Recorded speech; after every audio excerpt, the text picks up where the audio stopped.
बहुत पुरानी बात है। एक खूबसूरत सल्तनत थी जिसका नाम गुलिस्तान ए आलम था। यह सल्तनत अपनी खूबसूरती, हरियाली और सुकून भरे माहौल की वजह से पूरी दुनिया में मशहूर थी। इस सल्तनत के बादशाह और रानी बहुत ही रहमदिल और इंसाफ पसंद थे। उनकी सिर्फ एक ही बेटी थी, शहजादी लुबना। लुबना अपने माँ बाप की लाडली होने के साथ साथ पूरी सल्तनत की आंखों का तारा थी। खूबसूरती में उसका कोई मुकाबला नहीं था। गुलाबी सफेद रंगत, गहरी आंखें और लंबे काले बाल। लेकिन लुबना की एक और पहचान भी थी। उसे फैशन का बहुत शौक था। शहजादी लुबना को मेकअप, महंगे हेयर एक्सेसरीज और ऊंची हील्स पहनने का बहुत शौक था। उसके कमरे में दुनिया भर से मंगाए गए इत्र, लिपस्टिक और कीमती जेवरों का ढेर लगा रहता था। मेरा ताज थोड़ा और चमकदार होना चाहिए, वह अक्सर अपनी दासियों से कहती। मेरा ताज थोड़ा और चमकदार होना चाहिए।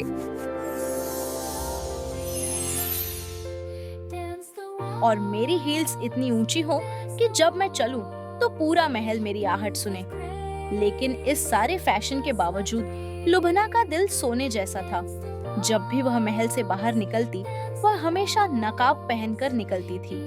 वह नहीं चाहती थी कि उसकी खूबसूरती लोगों की तवज्जो का केंद्र बने, बल्कि वह चाहती थी कि लोग उसके कामों से उसे पहचाने।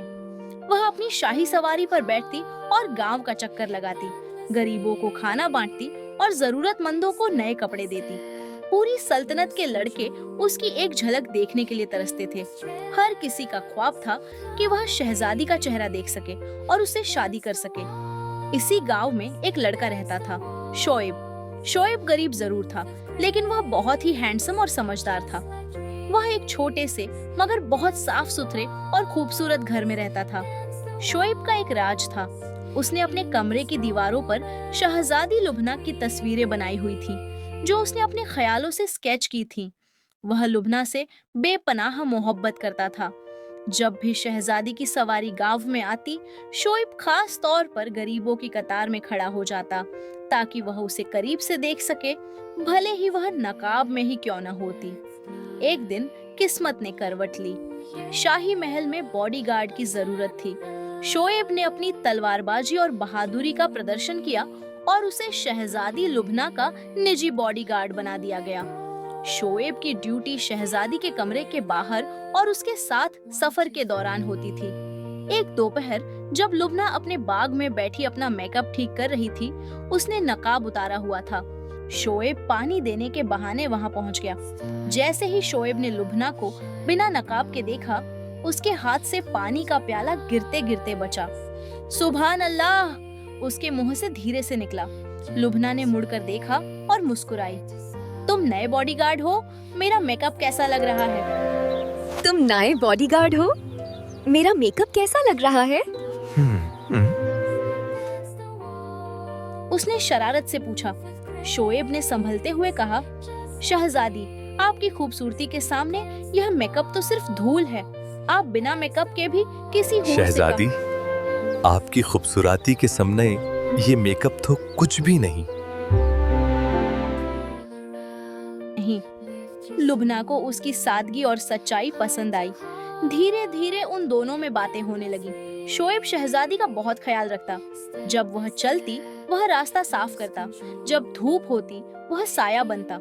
एक दिन शहजादी लुबना अपनी सबसे ऊंची हील्स पहनकर महल की सीढ़ियों से उतर रही थी कि अचानक उसका पांव मुड़ गया। आह! लुबना दर्द से चिल्लाई और गिरने ही वाली थी कि शोएब ने उसे अपनी बाहों में थाम लिया। उसके पांव में चोट आ गई थी। शोएब उसे उठाकर शाही तख्त तक ले गया। हकीम को बुलाया गया, लेकिन शोएब ने खुद अपने हाथों से ठंडा पानी लिया और शहजादी के नाजुक पांव पर मरहम लगाने लगा। लुबना ने कहा, शोएब, तुम यह क्यों कर रहे हो? यह काम तो नौकरों का है। शोएब ने कहा, शहजादी, मोहब्बत में कोई नौकर या बादशाह नहीं होता। मेरे लिए आपका दर्द मेरी अपनी तकलीफ है। शोएब, तुम ये क्यों कर रहे हो?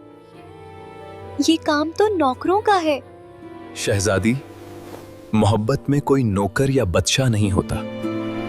आपका दर्द मेरा दर्द है। लुबना की आंखों में आंसू आ गए।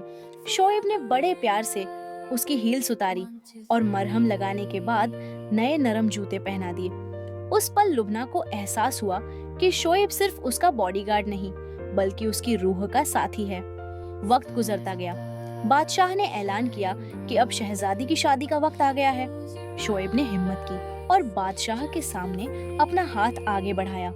बादशाह पहले तो गुस्सा हुआ, लेकिन लुबना ने कहा, अब्बू, मैं शोएब से शादी करना चाहती हूँ।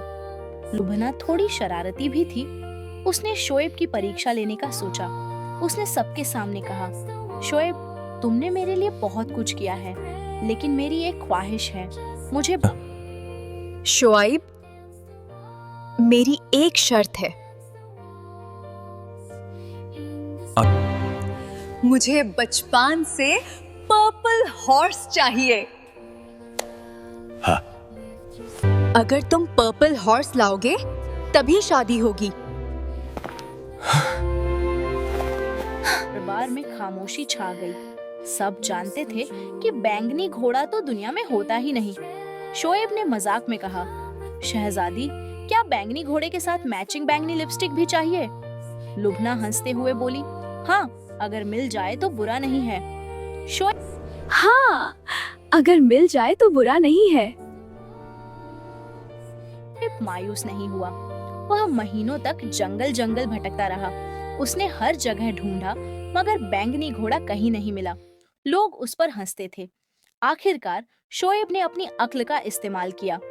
वह एक पुराने हकीम के पास गया जो प्राकृतिक रंग बनाने में माहिर था। शोएब ने दुर्लभ फूलों का रस इकट्ठा किया जिसका रंग गहरा बैंगनी था। उसने सल्तनत का सबसे ताकतवर और खूबसूरत सफेद घोड़ा लिया। उसने दिन रात मेहनत करके उस घोड़े को उस खास रस से नहलाया। उसने घोड़े की अयाल में चांदी के तार बांधे और उसे बैंगनी हेयर एक्सेसरीज से सजाया। तय दिन पर शोएब महल के दरवाजे पर पहुंचा। सबकी आंखें फटी की फटी रह गईं। एक बेहद शानदार चमकता हुआ बैंगनी घोड़ा वहां खड़ा था। वह इतना खूबसूरत लग रहा था जैसे किसी परियों की कहानी से निकलकर आया हो। लुबना महल से बाहर आई। वह शोएब की मेहनत और उसके जुनून को देखकर हैरान रह गई। तुमने सच में कर दिखाया, लुबना ने हैरानी से कहा। शोएब ने झुककर कहा, आपकी हर ख्वाहिश मेरे लिए हुक्म है, चाहे वह नामुमकिन ही क्यों न हो।